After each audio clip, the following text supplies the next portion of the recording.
I am the Tofu Golem. Please enjoy the video.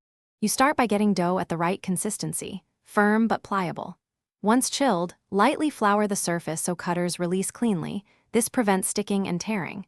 Make sure to pick cutters that fit your baking sheet to avoid overcrowding. Press the first cut straight down without twisting to keep shapes sharp. Why? Twisting seals edges and creates misshapen cookies.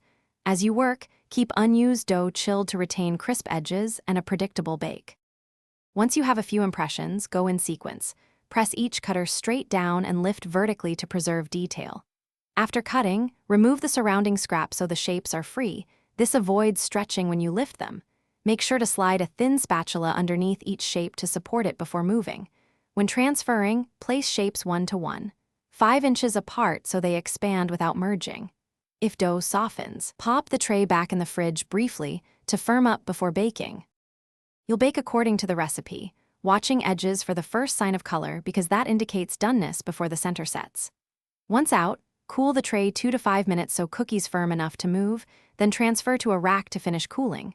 This prevents soggy bottoms. If shapes spread or lose detail, make sure dough was cold and cut with a steady vertical press. If needed, chill cut shapes 10 minutes on the sheet before baking to retain crisp outlines.